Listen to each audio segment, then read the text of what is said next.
안녕하십니까. 증시각도기 TV 시청자 여러분, 투자자 여러분 반갑습니다. 증시각도기 투자 인사이트. 그 중에서도 자동차와 관련된 인사이트와 관련돼서는 뭐 웬만한 유튜브 채널 중에서는 앞서가는 증시각도기 TV가 또 앞서가는 분을 한번 모셔왔습니다. 바로 차동원 연구소의 차동원 소장님 모셨습니다. 소장님 어서 오십시오. 예, 안녕하세요. 차동원입니다. 네, 안녕하세요. 네. 저희 채널은 처음 오셨잖아요. 네, 그렇습니다. 한번 감사합니다. 본인 소개를 한번 해주시면 좋을 것 같아요. 예, 저는 뭐 이름은 말씀하신 대로 차동원이라고 그러고요. 저는 이제 인간공학 쪽이라는 걸 전공을 했는데 이제 자율주행 쪽하고 네. 텔레메틱스 쪽을 전공을 했고 현업에도 종사를 했고 이제 정부 출연기관에도 좀 있었고요. 네네. 뭐 스타트업, 뭐 포리 투자사도 좀 있었고 지금은 이제 좀 독립해서 회사를 운영하고 있습니다. 그러면 현대 모비스에 있었습니다. 모비스. 저희 이거 오늘 방송하는 거 네. 이름이 뭐 차동원 연구소니까 개인 의견이자 뭐 어쩔 수 없이 연구소 의견이신 것 같고 네. 저희도 뭐 회사하고는 전혀 상관없고 저의 개인적인 의견이고 네. 편하게 이제 내피셜도 말하고 유튜브 다운 편한 얘기를 하는 장으로 한번 만들어가지고 네, 알겠습니다. 전혀 예상치 못한 질문으로 시작하겠습니다. 사전 질문도 안 주시더라고요. 네, 사전 질문 전혀 없고 아주 좋습니다. 현대 모비스가 왜 이렇게 못합니까? 모비스요? 네, 잘 알죠. 만도보다도 안 되던데요. 제가 만도요? 현장에서 계속 가서 만나보니까. 일단 현대 같은 경우에 조금 아쉬운 부분이 있는 게 네, 인력 측면에 좀 아쉬움이 있는 것 같아요. 그러니까 현대 쪽에 지금 인력들이 많이 빠져나오고 있습니다. 특히 지금 현대가 뭐 현대뿐만 아니라 굉장히 많은 회사들이 지금 기존에는 모빌리티 서비스 회사를 했다가 이제는 소프트웨어 회사로 이제 트랜스포메이션 하겠다고 굉장히 지금 노력을 하고 있거든요. 모든 자동차 회사들이요. 근데 왜 빠져나가요? 예. 근데 현대 같은 경우는 이제 연봉도 좀 작고요. 그 다음에 이제 국내 지금 소프트웨어 프로그래머들이 엄청 모자르잖아요. 그렇죠. 기존의 개발자 품귀 상황이죠. 개발자 품귀 상황이 자동차뿐만 아니라 모든 쪽에 모든 특히 쪽이죠. 이제 코로나가 터지고 나서 더 심화가 됐는데 이제 다른 쪽 기존 소프트웨어 쪽은 계속 몸값이 올라가고 근방경이 좋아지는데 자동차 쪽은 유난히 좀 이 연봉도 쫓아가지 못하고 하다 보니까 인력들이 좀 굉장히 아쉬운 부분이 지금 있어요. 말씀하신 그분은 그냥 뭐 가장 큰 기계 포인트입니다. 엔지니어링 얘기가 아니라 소프트웨어 소프트웨어 쪽, 엔지니어들이 네네. 계속 빠져나가고 있다. 그러니까 예를 들면은 지금 뭐 실태 조사가 정확히 되지는 않았는데 저도 이제 뭐 정보위원회 작업을 하면서 우리나라 전체 차량 소프트웨어 엔지니어가 1000명밖에 안 된다고 그러더라고요. 보시 몇 명인 줄 아세요? 거기 수천 낼 것 같은데. 왜냐하면 15,000명이에요. 그러니까 그 어디야 저기 미국에 있는 회사들도 뭐 5,000명 막 이러는데. 맥스 지금 5,000명 네. 정도로 BMW라든가 다임러가 이름 바뀌었죠. 메르세데스 벤츠라든가 BMW라든가 2025년 5,000명 목표로 지금 굉장히 근무 환경과 연봉을 높이면서 네. 다 자회사 만들어가지고 사람을 뽑고 있죠. 그럼 모비스가 이 정도 지경이면 그럼 네. 예를 들어 현대 오토에버나 네. 그런 쪽으로 헤게모니를 바꾼 거냐. 근데 제가 전화해본 바로는 그것도 아니었거든요. 일단은 현대는 지금 소프트웨어 셋업 단계라고 보고 있습니다. 이번 주에 발표했죠. 송창현 사장님이 이제 소프트웨어 쪽을 총괄을 타스 쪽이랑 같이 하면서 새롭게 지금 소프트웨어 조직을 만들겠다라는 기사를 좀 봤는데요. 예. 그러면서 이제 타스하고 좀 연결을 하면서 소프트웨어 조직을 좀 다뤄 만들고 물론 이제 모비스도 있고 그 다음에 오토웨어도 있죠. 근데 오토웨어는 기존에는 사실은 이제 IT 쪽, 그 인프라 쪽 그렇죠. 하던 데였잖아요. 네네. 그러다가 지금 이제 그 자회사들은 이제 소프트웨어 인력 쪽을 모아서 4,000명이죠, 거기는. 네. 인프라까지 합쳐서. 그쪽 인원들하고 이제 어떻게 코어를 할지 역할을 분담을 할지가 뭐 지금 뭐 전기전자 아키텍처라든가 자율주행이라든가 이런 쪽에 뭐 성패를 좀 가르지 않을까 싶습니다. 테슬라 쫓아가겠죠, 사실은. 모든 완성차 업체들이. 근데 지금 그걸 한 거예요? 예. 그렇게 진행이 되고 있고 다른 완성차 OEM들보다는 조금 늦게 발표를 했죠. 그러니까 현대자동차 그룹이 모빌리티 서비스 때도 그랬고 자율주행 모셔널 같은 경우에도 좀 뒤늦게 출범했잖아요. 네. 그리고 좀 소프트웨어도 그렇고 한 템포 좀 늦게 가고 있어요. 늦게 가는 게 좀 나쁘다고 보지는 않는 게 네. 워낙 자동차판이 엎어졌다, 틀어졌다. 뭐 메이븐이라는 회사도 있었고 네. 그 GMA 이제 모빌리티 서비스 하는 데죠. 수많은 실험을 하다가 다른 업체들이 이제 어느 정도의 이제 그 노하우를 쌓기도 하고 접기도 하고 하는 모습을 보면서 쫓아가는 네. 느낌? 네. 예. 지금은 약간 패스트 팔로워 성격인 것 같은데 조금 좀 지켜봐야 될 것 같습니다. 그럼 전기차 EGMP 시스템도 조금 늦게 시작해서 빨리 팔로우한 겁니까? EGMP는 그렇게 늦진 않았죠. 그렇죠. 네, 하드웨어는 늦진 않았는데 서비스나 소프트웨어 쪽 같은 경우에는 조금 늦게 진행이 되고 있어요. 그래서 저희는 사실은 뭐 현대가 이렇게 빨리 EGMP를 뭐 세계 뭐 세 번째 수준 뭐 이래가지고 폭스바겐 다음이야 뭐 오히려 얼티엄보다 빠른 것 같아 이래가지고 굉장히 다른 것도 다 빨리 될 줄 알았는데 지금 말씀을 들어보니까 전혀 상황이 그렇지 않네요. 소프트웨어 쪽 같은 경우에는 지금 모든 OEM들이 2025년에 그 전기전자 아키텍처하고 OS 목표를 잡아놨습니다. 2025년에 잡아놨고 네. 그때부터 양산을 완전히 이제 또 다른 차를 만들겠다고 얘기를 하고 있고요. 그 시점을 향해서 이제 경쟁을 하면서 인력 구조라든가 아니면은 지금 자회사 얘기, 그러니까 포드 스피노프 얘기가 나왔었잖아요. 네. 포드뿐만 아니라 사실은 오늘 자율주행 얘기하니까 네. 그러니까 GM의 이제 크루즈라든가 네. 이제 뭐 포드의 알고 AI 같은 경우에도 네. M&A를 회사지만 M&A를 하는 회사지만 독립적으로 운영을 하고 있죠. 그 중에 하나가 그 이유 중에 하나가 사실 인력이에요. 네. 인력을 좀 기존의 조직과 같이 있다 같이 하면 보면 연봉 차이라든가 굉장히 알력이 있고 그렇지, 열받지. 그 부분이 굉장히 크고 그다음에 이런 자율주행이라든가 서비스 조직은 굉장히 민첩하게 리나게 움직여야 되잖아요. 네, 그렇죠. 그러다 보니까 아무래도 지금 또 회사 쪼개기 얘기들이 많이 나오고 있고 쪼개야 투자라든가 그걸 받을 수 얼라이언스 있고. 만드는 게 좋고 그다음에 투자 받기도 좋고 그렇지. 그다음에 제일 좋은 건 기업 가치. 네. 기계공학 하는 분들한테 미안한 얘기지만은 지금 같은 돈 받고 일할 수 있는 상황이 아니다. 정말 미안한 굉장히 얘기지만 급격하게 변했죠, 사실은. 네, 네네. 그렇다고 뭐 내연기관이 사라지는 건 아니죠. 네, 급격하게 사라지는 건 아니기 때문에 뭐 BMW도 그렇고 뭐 일본 같은 경우에도 정부 차원에서도 내연기관을 아직도 개발을 하고 있어요. 네네. 뭐 저개발 국가라든가 이런 데서는 분명히 또 필요하기 때문에 그 포트폴리오를 어떻게 맞춰가느냐가 사실은 지금 완성차 업체들에게 굉장히 중요한 시점이죠. 그러면 신기한 게 지금 최근에 나왔던 제네시스나 이런 쪽에서 나오는 2.5 그걸 2.5라고 해야 될지 2.3이라고 할지 사야 될지 잘 모르겠 2.5라고 지칭을 하고 네. 자율주행 2.5단계의 그 어댑티브 크루즈라고 표현되기도 하고 네. 그다음에 뭐 오토파일럿이라고도 명명이 되는 그 흐름들은 그러면 자체적으로 맞는 게 아닌 거예요?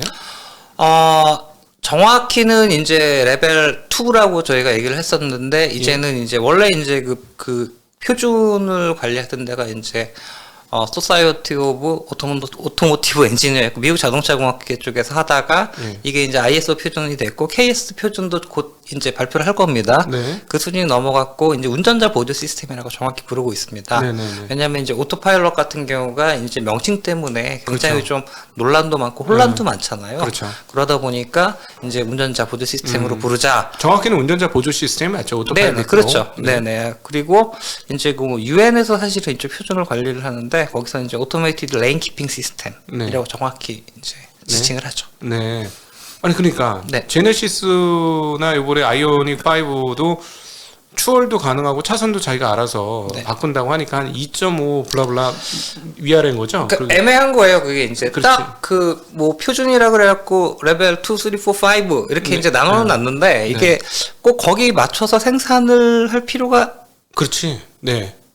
있어요? 없는 있나요? 거죠. 네, 그건 아니잖아요. 그러니까 소비자들 사실은 이제 그게 사람이 손을 안 쓰느냐, 발을 안 쓰느냐, 이제 아이오프 눈을 안 쓰느냐, 브레인 완전히 브레인까지 이제 비우고 운전이 아니라 이제 탑승을 할 수 있느냐. 그러니까 사람 관점에 따라서 이제 그 표준을 나누는 게 이제 유저 관점에서는 편리는 한데 이제 거기서 딱딱딱 나눠 놓으니까 약간 좀 혼동스럽고.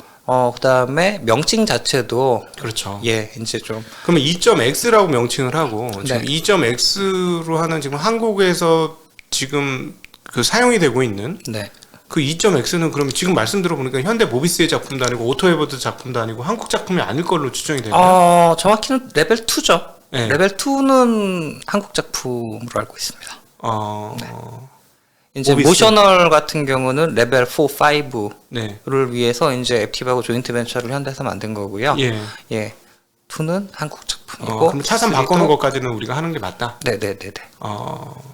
그 하나 제가 지금 현대 빨리 그 시승 신청을 해서 좀 타봐야 되는데 그 죄송한 말씀이 질문이 되겠습니다만 현대의 2점 블라블라와 네. 지금 그 테슬라의 그 오토파일럿의 2점 블라블라가 네네.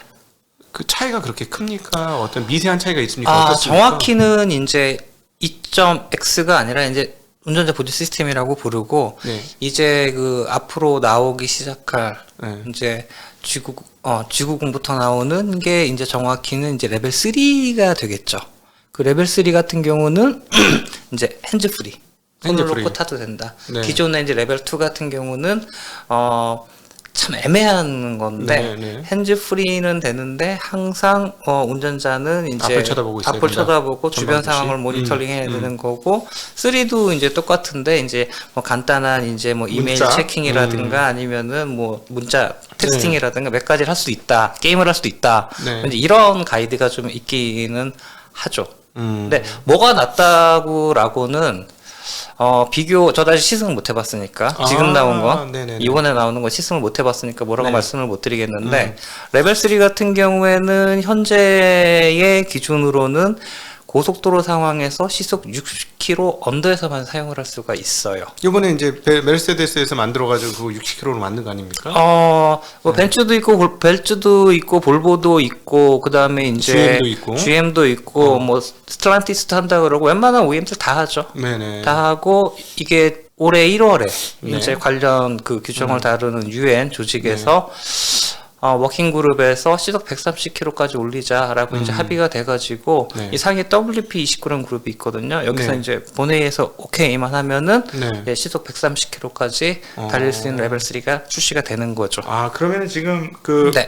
지난번 메르세데스가 60km 만드는 거 60km 만들어 놓고 사실 많은 사람들이 네. 헤헤거리고 웃었죠. 웃음을 샀거든요. 그렇죠. 왜냐면은 사실 지금 이미 뭐 그 오토파일럿 같은 경우도 그 속도 제한이 있긴 하지만 네. 뭐 고속도로 같은 데서도 반 핸즈 프리 상태로 한 네. 100km건 120km건 할 수 있는데 네, 그렇죠. 천하의 메르세데스 벤츠가 겨우 60km냐 지금 장난하냐. 그거는 이제 OEM하고 사실은 테슬라하고 구분을 하셔야 되는 게 예. OEM들 같은 경우에는 이런 어떤 규제라든가 네. 국제적인 합의라든가 이런 걸 굉장히 준수하는 경향이 있고 테슬라 같은 경우에는 아직까지 그 규제할 수 있는 룰이 네. 명확히 이제 어그리된 게 없어요. 네. 그러다 보니까 이제 혼자 열심히 또 다른 길을 사실은 가고 있고 나머지 업체들은 뭐 아키텍처나 이런 걸 분명히 쫓아가고 있지만 네. 이 자율주행 운전자 보조 시스템에 관련해서는 네. 약간 좀 다른 길을 다른 울타리 안에서 우산 아래서 지금 움직이고 있는 거죠. 아 그러면은 그 업체들이 자기가 직접 한 게 아니고 OEM 업체를 받은 겁니까? 그러면은 지금 OEM 업체라고 얘기하셨으면? 그러니까 테슬라를 제외한 정확히는 혼다, 벤츠, BMW, 볼보, 스텔란티스, 닛산, 현대 개발하고 있거든요. 네네네. 개발하고 있고 여기서 이제 레벨 3를 이제 출시를 시작을 하는 거죠. 네네네.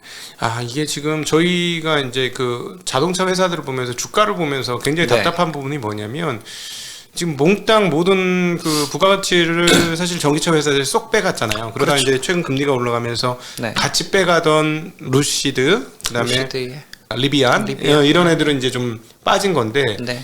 그럼에도 불구하고 이제 모든 자동차의 부가가치를 테슬라가 싹 갖고 간 건 유지가 되고 있어요. 네네. 예, 근데 그럴 만도 하다고 느끼는 게 바로 지금 말씀해 주신 그 부분이 좀 있는데 네네. 워낙 자동차는 상당 부분 규제 산업이라는 틀거리 안에서 있다 보니까 안전을 위해서 이것도 하면 안 돼, 저것도 하면 안 돼, 뭐 그렇죠. 이런 게 네네. 있다 보니까 항상 그 안에서 사고하고 생각하고 하는 게 구조화되어 있는데 반해서 여기 애들은 뚱딴지같이 툭 들어온 부분이 좀 있다 보니 그냥 전기전자 제품 만드는 개념으로 축축축축 치고 나가버리니까 뭐 그런 게 어딨어 이렇게 만들어서 그냥 출시하면 되지. 그리고 대신에 법적으로 허용되는 범위까지만 열을게. 뭐 이런 개념으로 좀 접근을 하고 있는 것 같아서 다른 업체들은 기존의 내연기관에서 트랜지션을 해야 되는 비용들이 엄청나게 들잖아요. 그렇죠. 인력도 트랜지션 해야 되고 설비, 장비, 네.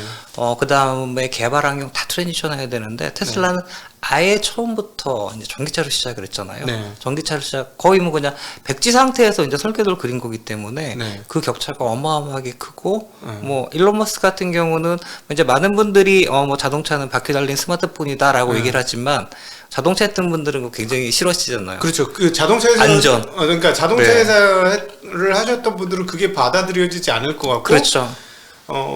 여기는 아예 처음부터 그렇게 시작했는데 소비자들은 여기다 마음을 열어준 거예요. 네, 투자의 맞아요. 시기를 보면 맞아요. 지금. 그러니까 그 하나의 그 테슬라 생태계, 뭐 구독 생태계라든가 이런 네. 거는 이제 맞는데 테슬라, 그러니까 일론 머스크는 그렇게 얘기했죠. 굉장히 정교한 컴퓨터다. 네. 자기네 차는 네. 소피스티케이트한 컴퓨터다라고 아예 정의를 하고 네. 모델 S요. 예. 개발을 시작을 한 게 굉장히 커다란 차이죠. 네. 그러니까 처음에 제가 테슬라를 보고 이제 거의 기절을 할 뻔했던 게 뭐냐면은 그 디스플레이 있잖아요. 하나 있는 거? 예전 차들은 OEM 같은 경우는 주행을 하다 보면은 주행을 시작하면 내비게이션이 그 안에 이제 조작이 불가하잖아요. 그렇죠. 아, 그렇지. 운행 중에 내비게이션을 조작하지 마십시오라고 뜨죠. 그렇죠. 테슬라는 너무 위험하니까. 되죠. 네, 네. 그게 이제 예전에 뭐 일본 자동차 협회 가이드라인도 있고 아이스 프리 어. 가이드라인도 있고 그쪽 연구도 잠깐 했었거든요. 네. 밥줄 끊기는 느낌.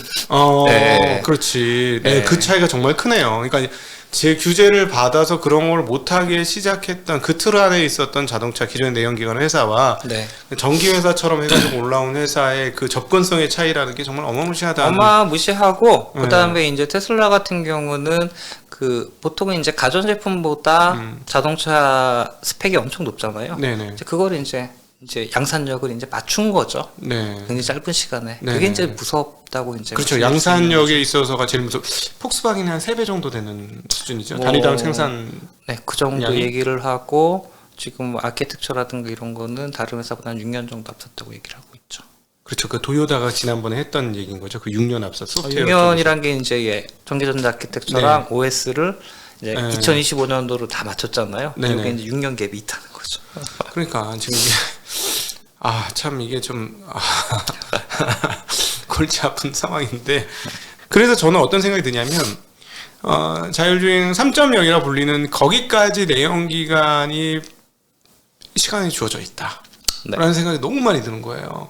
이 3.0까지 한도 내에서 어느 정도 빨리 따라잡지 못하고 여기서 조금 고민하고 뒤처지고 주저주저 하다가는 아예 노키아처럼 네네. 시장을 잃어버릴 가능성도 있지 않을까. 그래서 이제 완성차 업체들이 이게 전기 이제 그쪽부터 이제 따라잡다가 이제 자율주행이 사실 한 2, 3년 정도 약간 프라이어리티가 떨어졌었죠. 네. 떨어졌었고 지금 이 레벨 3 이제 뭐 올해 내년 이미 이제 혼다는 100대를 이제 리스 형태로 출시를 작년에 했고요. 네. 이쪽 같은 경우도 이제 오토파일럿을 따라잡아야 할 시점이 되다 보니까 볼보 같은 경우는 우리 레벨 3 안에 대놓고 얘기를 했었거든요. 그 2하고 운전자 보조 시스템하고 3하고 약간 좀 이 경계가 모호하고 그래도 좀 위험한 부분이 있기 때문에 안 한다 그러다가 네. 이제는 다들 이제 전기차 플랫폼도 만들었고 네. 전기차에 지금 뭐 어마무시한 투자를 하고 있잖아요. 제일 빠른 것 같아요. 그 이번에 폴스타? 네, 폴스타도 있고 네, 폴스타를 걔네가 만든 거잖아요. 네네. 오히려 빠르던데. 그렇죠. 네. 그러면서 이제 자율주행 쪽을 역시 테슬라를 잡아야 되잖아요. 그렇죠. 그러다 보니까 이제 3 쪽으로 이제 갑자기 다들 이제 4, 5는 어떤 형태로 하고 있었으니까 예. 약간 다운그레이드 시켰다 아니면은 뭐 2를 올렸다라고 얘기할 수 있을 것 같은데 네. 그런 상황으로 이제 진입을 하게 된 거죠. 그런데 현재 진행되어지는 소위 말하는 전장화, 전기차화 하는 이 전기차화까지 포함해서 얘기하겠습니다. 전장화가 되는 전방이 전장화가 되어지고 있는 이 상황이 네. 자율주행, 그 일반 내연기관이 생각하는 자기네들이 생각하고 계획한 스케줄이 네. 좀 너무 늦는 거 아닌가 하는 생각이 있어요. 투자금 마련에 굉장히 지금 난리가 났죠. 그런 사연이 있군요. 이미 뭐 차들이. 잘 아시겠지만 뭐 자본시장에 있으니까 저보다 네. 많이 아시겠지만 이 뭐 GM이라든가 거의 모든 OEM들이 몇 년 전부터 했던 게 해고였잖아요. 인건비부터 털고 네. 그걸로 이제 전기차 투자금 만들고 그걸 가지고 이제 자율주행까지 같이 한다 그랬다가 자율주행은 몇 년 동안 약간 프라이어티 쳐지고 네. 전기 쪽 이제 네. 뭐 플랫폼 이런 네. 쪽 개발하고 지금 이제 자율주행으로 들어선 거죠. 하기야 따져보면 테슬라가 지금 뭐 신생업체가 아니고 사실상 이제는 아니죠. 전기차 만든 횟수로 따지면 꽤 되지 않습니까? 물량 같은 경우는 이제 1위를 하고 있으니까요. 그리고 옛날에 이렇게 로드스타를 처음에 냈던 그쵸. 게 그 한참 전 아닙니까? 그렇죠. 그게 벌써 한 7년쯤 되지 않았을까요? 네네. 굉장히 오래된 걸로 아는데. 뭐 테슬라를 어떻게 정의 내려야 될지 모르겠어요. 뭐 일론 전까지로 따지면. 그렇죠. 뭐 완성차 회사다, 전기차 회사다, 뭐 인공지능 회사다, 로봇 회사다, 뭐 되게 맞아. 복잡한데 네. 이제는 어쨌든 기존 완성차 업체들이 좀 쫓아갈 수밖에 없는 상황이 된 거죠. 인식은 하고 있는 거죠. 인식을 한 게 아니라 지금 목숨 걸고 덤비고 있죠. 아, 상황이 그렇긴 합니까? 그럼요. 뭐 지금 뭐 중기 플랜이라 그러죠. 어느 회사나 지금 중기 플랜 다 짜놓고 2025년에 맡겨놓고 지금 레벨 3 같은 경우도 다들 이제 타겟으로 하고 있는 프라이스가 그 FSD 12,000달러보다 이제 낮게 가자. 그 타겟으로 잡고 개발을 하고 있어요. 이번에 현대차는 보니까 가서 물어봤더니 그러니까 2.X라고 하겠습니다. 정확히 네네. 저희는 그냥 2.5야. 개발하시는 분들은 그러니까 실제 규제나 이 정책 현장에 계시는 분들은 2.X 되게 싫어하세요. 2.X를? 네네. 아, 그 이제 규제라든가 이제 가이드라인 따서 2, 3로 가시는 걸 좋아하시지. 네네. 그렇게는 또 되게 싫어하세요. 그러니까 왜냐면은 소비자들이 혼동할 수 있기 때문에. 아, 그렇구나. 네. 그런 엄밀함이 있으시구나, 그쪽은. 네, 근데 저희 네. 입장에서는 이게 2인지 3인지 2, 3 사이 어디인데 이런 느낌이 그렇죠. 있거든요. 근데 보니까 거기는 이제 80만 원만 받으면 그건 네. 이제 그거는 뭐 따로 주는 게 아니고 그냥 일종의 옵션? 뭐 이렇게 타이어 옵션이죠. 그냥 네. 휠 바꾸는 수준의 옵션? 뭐 이런 정도 수준으로 지금 가격이 책정되어 있고 80만 원이요? 아이오닉 5 같은 경우. 네, 네, 네. 그러니까 뭐 돈이 얼마 안 되는 거고 내가 어떤 측면에서 보면 아직 그 완벽하게 그런 쪽으로 OTA나 이런 것도 아직 다 준비가 안 됐나 보다 이런 생각이 듣다 보니까 거기 가서 현장 그 네, 매장 네, 가서 네. 들어보니까 그런 생각도 들었었는데 그럼에도 불구하고 네. 이번에 현대차가 주가가 빠지기 바로 직전에 4분기 실적 발표하면서 앞으로 자기네 사업 계획을 낼 때 2030년 180만 대인가요? 네, 전기차 생산 대수를? 네, 세계 7%? 네. 7%로 기억합니다. 180만 대인가 하겠다고 하면서 네. 주가가 그냥 주구장창 떨어졌어요. 많은 분들이 고민을 하시는 부분이죠. 네. 네. 왜? 그러니까 깜짝 놀래. 왜냐하면 왜 그런 생각을 갖냐면 저희들 입장에서 네. 투자자 입장에서는 이 GMP를 그렇게 빨리 했는데 네. 그리고 벌써 지금도 2, 30만 대는 당연히 할 줄 알고 네. 걷다가 조금만 더 쏟아보면 뭐 당장 뭐 50만 대, 100만 대 할 것 같은데 그리고 네. 그동안에 그 가지고 있었던 현대차의 어떤 생산 능력 네. 이런 것들을 감안했을 때 2025년 180만 대가 아니고 2030년에 180만 대라고 하니 이게 도대체 웬일이냐. 그렇죠. 이런 생각이 사실 솔직히 들거든요. 왜냐면 저희가 그동안에 투자자들, 한국의 투자자들은 무슨 생각을 했었냐면 테슬라가 일단 그래 먼저 시작했으니까 짱 먹고 그 다음이 폭스바겐, GM, 현대차그룹 이 중에서 뭔가 치고 나가는 놈이 분명히 있을 거야 네. 라는 상상을 하고 있었거든 투자자들 입장에서는. 그렇죠. 이 GMP를 워낙 빨리 했기 때문에. 네. 그런데 30년 180만 대 듣고 아닌가? 이렇게 된 거예요. 그게 이제 보시기 나름인데 저도 네. 이제 뭐 연구 보고서 쓰고 하면서 네. 요즘 느끼는 게 뭐냐면은 제가 현대를 두둔하는 건 아닙니다. 그냥 모비스 출신이라고요. 현대적 개인적으로 얘기하시는 거니까 혹시나 너무 뭐라 하지 마세요. 아니 여기 현대차 이야기를 하시는 분이 항상 이렇게 얘기를 하시면서 조금 두려워하는 게 있어 톤이. 네. 고양이잖아요. 네. 이 현대 제가 이제 몇 년째 뭐 R&D 투자가 분석을 하고 있는데 현대차 1년 R&D 규모가 폭스바겐은 16%밖에 안 돼요. 그렇군요. 예, 그 R&D하고 이런 시설 투자 보시면은 선전하고 있다고 생각을 하실 겁니다. 많은 기업들이 중기 계획을 발표를 하고 있어요. 네. 폭스바겐이 이제 뉴오토라고 발표를 했는데 뉴오토 새로운 자동차 2025년 150만 대 세계 1위 목표고요. 2025년 150만 대. 폭스바겐이? 네. 폭스바겐이 그렇게 얘기했어요? 네, 계획상에 있는 겁니다. 전기차 150만 대로 세계 1등 하겠다고? 네. 그다음에 도요타가 이제 2030년까지 연 350만 대 전기차 모델 30개, GM은 2025년까지 모델 30개 연 100만 대, 포드는 2023년에 60만 대. 뭐 이 정도로 다 지금 플랜들이 딱딱 짜져 있어요. 테슬라 같은 경우는 2030년에 지금 2천만 대를 얘기를 하잖아요. 네, 그렇죠. 네네. 그 양산 능력이 얼마나 어떻게 이제 또 획기적으로 변하고 그 뭐 제조 기술 이런 것들이 이제 얼마나 또 변하고 진화할지는 모르겠지만 2025년 뭐 자꾸 말씀드려 죄송하지만 굉장히 좀 격전이 벌어지겠죠. 네네. 네네. 2025년까지 이제 현장에 계신 분 입장에서 제가 진짜 궁금한 건 뭐냐면 얼마나 내연기관한테 시간을 줄 것인가 이 여부에 있어서 그 소위 말하는 오토파일럿 뭐 3.0, 4.0, 5.0 얘기까지는 지금 할 필요가 전혀 없을 전혀 걸로 없죠. 저는 추정이 되고 네네. 3.0에서 4.0 되기 전, 네. 또 죄송합니다. 3.x. 예, 3.x 가는 그 규제가 풀리는 거를 몇 년 정도까지로 이렇게. 그거는 아직까지는 이제 정확히는 합의가 안 됐어요. 그걸 다루는 조직이 이제 UN 유럽경제위원회라고 WP29라는 쪽이 있는데 이번에 이제 레벨 3를 마쳤고 레벨 4는 조금 더 이제 디벨롭되고 이제 어그리가 돼야 네. 이제 진행이 될 것 같습니다. 물론 이제 뭐 지금 사실은 뭐 캘리포니아 같은 경우는 이제 3월 1일부터 이제 웨이모하고 크루즈가 유상 운송을 시작을 했죠. 레벨 네. 4를요. 네. 예, 하기는 했지만 이제 그건 이제 테스트 형태로 보시면 되고 네. 이게 이제 양산차에 적용이 돼가지고 뭐 판매가 된다든가 업체들이 뭐 쉐어링 업체에 넘겨서 비즈니스를 한다든가 이러는 건 조금 더 공식적으로 시간이 걸리죠.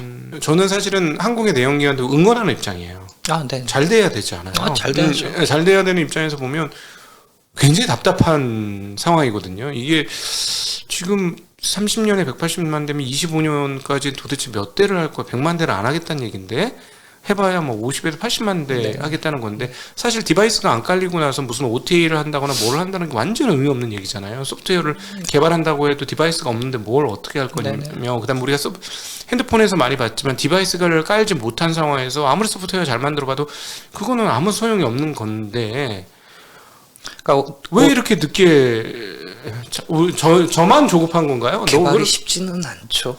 그럼 이미 만들어서 돌아다니고 있잖아요. 그 이미 만들어 돌아다니는 거랑 이제 업그레이드하고 이제 그 실제로 이제 안전이라든가 이런 평가라든가 그런 뭐 과정을 다 인증 과정을 거쳐서 내보낸다는 게 네.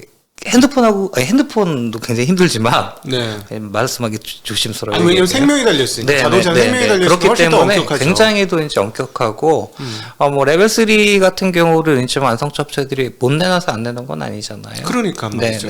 네. 그런 과정과 그 다음에 그런 뭐 국제적인 합의 이런 것들을 다 사실은 이제 고려를 하고 있기 때문에 뭐 무작정 뛰어들지는 제가 궁금한 점은 왜 디바이스 수량을 그렇게 저쪽에서 뭐 30년 2천만 대 만들겠다고 그러고 올해 진짜 요번에 기가베를린이 하반기에 만약에 양산 일부가 들어오게 되면 진짜 200만 대 만들게 생겼는데 한 해에 테슬라가 그러면 가만히 있으면 안 되는 상황이라고 보여지거든요. 굉장히 촉박한 상황으로 지금 들어왔는데 폭스바겐조차도 근데 그 사장님 굉장히 전기차 만들려고 되게 디스 사장님입니까? 디스 사장님. 예, 디스 사장님 그거 엄청 노력하는 걸로 알고 있는데. 그쵸. 엄청 노력하고 심지어는 맨날 일론 머스크하고 만나서 얘기하고 이런 정도고 초대해서 이야기까지 듣는 그런 분인데 왜 이렇게 전환이 늦을까 신기하네요, 저는. 그러니까 폭스바겐 같은 경우는 뭐 제가 이제 생각하고 이제 좀 분석하기에는 옛날에 이제 뭐 디젤 게이트 이제 그거를 극복하는 데 이제 사실은 이제 굉장히 많은 돈과 시간과 투자가 들었고 전기차로 이제 또 굉장히 빠르게 그것 때문에 전환하려고 노력을 하면서 사실은 또 자율주행은 조금 늦게 진행이 됐어요. 그래갖고 이제 폭스바겐 그룹에 이제 AID라는 자율주행 그 연구소 그룹이 있었는데 그것마저도 사실은 포드한테 넘기고 포드 이제 알고 AI라는 데 투자를 하면서 같이 하다가 레벨 3 나오고 이러다 보니까 이제 보쉬랑 갑자기는 아니고 보쉬랑 또 이제 진행을 하고 시작을 했습니다. 그러면서 이제 그게 지금 저희가 뭐 자율주행을 얘기를 하지만 차 자체는 이제 사실은 이제 전기차 로 얘기를 해야 되고 그다음에 이제 뭐 자율주행 들어가면 이제 OTA 들어가야죠. 아키텍처 바뀌어야죠. 그다음에 이제 커넥티드 또 굉장히 지금 중요하잖아요. 그러니까 제가 패신저 이코노미라고 얘기를 하는데 차 안에서 뭘 팔아서 어떻게 돈 벌까 이것도 지금 사실은 굉장히 관심사거든요. 그러니까 뭐 인카 페이먼트 시스템 차에서 이제 뭐 페이먼트로 돈을 버는데 우리 단독으로 할 거냐 아니면 스마트폰 쪽이랑 같이 할 거냐 뭐 이런 얘기부터 굉장히 지금 판이 막 얽히고 설키고 커넥티드 뭐 전동화 자율주행 그다음에 요즘 또 뭐 구동 모델 정말 복잡하게 얽혀 있어요. 그래갖고 이제 이걸 내가 이걸 어떻게 사실은 밸런스를 맞추고 포트폴리오를 가져가느냐가 완성차 업체는 굉장히 지금 고민되는 부분이죠. 이제 좀 이해가 됐습니다. 말씀을 듣다 보니까 제가 네네. 계속 질문을 여러 개를 들으면서 이해가 네. 됐는데 그야말로 혼돈 속에 있네요. 그렇죠. 그리고 지금 뭐 아시겠지만 저희가 뭐 합정연행이라 그러나요? 이 얼라이언스도 지금 바뀌는 게 보면은 뭐 2017년까지는 뭐 자율주행 처음에 이제 우버가 빵 터지면서 그때도 이제 이슈가 기업 가치였죠. 네. 다들 뭐 우버 기업 가치 못 쫓아가네 기존의 레거시들이 하면서 네. 다들 또 쉐어링 한다고 난리치고 리프트에 투자하고 우버에 투자하고 하다가 어느 날 보니까 코로나가 터지니까 우버가 또 시들시들 하잖아요. 그렇죠. 예, 그랬죠. 그러면서 이제 전기차가 확 뜨니까 또 어떻게 됩니까? OEM들끼리 얼라이언스 맺잖아요. 메르세데스 벤츠하고 BMW하고 하고 있고 혼다하고 GM하고 하고 있고 폭스바겐하고 포드하고 하고 있고 일본은 이제 자기네끼리 하고 있고 이런 식으로 지금 얼라이언스가 계속 또 바뀌고 있는 거예요. 그런 과정에서 또 뭐 케이스라는 단어 저는 별로 좋아하진 않는데 케이스 뭐 커넥티드 그러니까 오토노머스, 뭐 오토메이티드라고도 하고요. 그다음에 뭐 쉐어링은 지금 약간 지금 뭐 서브스크립션 쪽으로 바뀌었고 자율주행 이런 것까지 이제 얽히다 보니까 아까 잠깐 말씀드린 것처럼 뭐 서비스 프로바이더 플랫폼 업체에서 소프트웨어 업체로 또 이제 또 목표들이 바뀌기 시작하는 거죠. 굉장히 지금 복잡해요 이게. 지금 2, 3년 안에 네. 온통 왔다 갔다 할 수밖에 없는 상황으로 지금 몰려 있는 거네요. 그렇죠. 인력도 그렇고 그다음에 이제 기업들 간의 얼라이언스도 그렇고 저는 뭐 OEM들이 그렇게 뭉칠 줄은 몰랐었거든요. 어느 날 갑자기 사실은 BMW하고 다임러 뭐 이름 바뀌었지만 다임러하고는 사실은 라이벌이었죠. 그러니까요. 어떻게 같이 뭐 개발을 한다고 2018년에 발표를 하고 물론 이제 자율주행 플랫폼 머지하는 거는 이제 뭐 포기를 했지만 뭐 서비스는 이제 같이 하고 있고 또 잘 안 됐지만 코로나 이유도 있고 그런 식으로 이제 막 얽히고 설키다 보니까 이 판이 지금 어떻게 가는지를 좀 굉장히 좀 지켜봐야 될 것 같아요. 테슬라는 독야청청 가고 나머지들은 지금 뭐 섞였다 풀었다 뭐 계속 반복이 되니까요. 와, 그럼 앞으로 10년간 진짜 어마어마한 진짜 전장 뭐라 그럴까 이거 카오스가 열렸네요. 지금 이미 시작되고 진행 중인 거고. 네. 그러니까 제가 이제 그 랜드스케이프를 몇 년째 그리다가 올해는 못 그리겠다 그러고 업데이트를 안 했는데, 그러니까 M&A하고 협력하고 이런 그 관계들이 너무너무 복잡해요. 그 다음에 뭐 신생 업체들도 많죠. 그렇죠. 그 다음에 이제 아마존. 아마존 아시잖아요. 네네네. 자율주행 하죠. 네. 딜리버리 로봇 하죠. 그 다음에 또 그 죽스 인수했죠. 네. 사실은 아마존은 리비안 있죠. 있죠. 안 하는 거 없어요. 사실 아마존은 자율주행 4.0이나 뭐 이쪽에 5.0이나 제일 먼저 쓸 사람이 실제로는 아마존이죠. 그리고 현실성이 있고, 자금력도 엄청. 그리고 자금력도 있고, 지금 기술력조차도 있고. 그러니까 자동차 업체들은 코로나 때 뭐 물론 이제 수익률은 높았지만 대수 떨어지고 좀 고생 좀 했잖아요. 네. 아마존은 돈 엄청 보내서 사죠. 그렇죠. 야, 이게 지금 전 아마존이 제일 무서워요. 그렇지. 아무리 차가 우리 이제 남성의 감성으로 그 회사 엄청나 대단해 막 이렇게 해도 빅테크 업체들한테 가면 아주 작은 회사일 뿐인 수준이 되겠네요. 뭐 어떻게 바뀔지 모르죠. 그러니까 포드가 스피노프 한다 그러고 이제 뭐 스피노프까지는 하지 않았지만 전기차를 내연기관하고 쪼갠다고 네, 쪼갠다고 발표했잖아요. 했죠. 이게 네. 이제 여기만 벌어질 일일까라는 퀘스천을 가져봤을 때 네. 지금 다른 기존의 이제 OEM들 같은 경우도 기업 가치 스트레스 엄청 받잖아요. 그러니까. 예. 특별히 미국에 있는 업체들은 환장할 것 같아요. 더 지금. 받죠. 네, 미국의 CEO들은 뭐 주가로 먹고 산다고 해도 과언이 아니니까. 네. 그게 뭐 포드만의 일이겠습니까? 그게 아니죠. 그렇죠. 아까 네 가지 이유를 말씀드렸지만 뭐 어디서나 어느 회사에서나 벌어질 수 있는 일이죠. 그렇죠. 당장 GM도 안 되겠다, 쪼개야 되겠다. 일단 기업 가치를 받아야 투자를 받고, 투자를 받아야 진도를 뽑을 수 있는 상황이니까. 그리고 뭐 투자 비용 같은 경우도 자율주행 뭐 레벨 4가 굉장히 힘든 이유 중에 하나가 이제 투자가 굉장히 많이 들어가야 되기 때문에 투자의 한계도 있거든요. 네.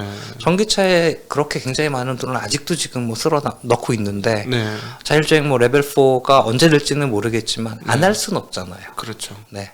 지금 이미 저기 테슬라는 베타 10.10 뭐 10.10 알파인가 베타인가고 또 뭐 일단은 FSD는 레벨 2라고 뭐 그들도 이제 얘기를 하고 있고요. 이름은 이제 풀 셀프 드라이빙이지만 네네. 레벨 4는 아니라고 보는 게 이제 맞죠. 네, 뭐 미국에선 시끄럽긴 합니다. 근데 그 작은 미세한 차이가 상당히 기술력 차이가 있는 거죠. 지금 좌회전을 알아서 한다거나 뭐 이런 것들 그게 어떻습니까? 굉장히 얘기하기가 조심스러운데 조심스러워요? 너무 개인적인 그냥 순수한 개인적인 의견은 개인적으로는 이제 다른 차들이 좀 나와 봐야 비교가 실제적으로 되니까? 비교가 되고 워낙 이제 자동차 쪽에 어려운 게 뭐냐면 유즈 케이스라고 저희가 얘기를 하는데 기후에 따라서 다르고 온도에 따라서 다르고 그다음에 그 특정 국가 특정 도시의 뭐 룰도 다르고 네네네.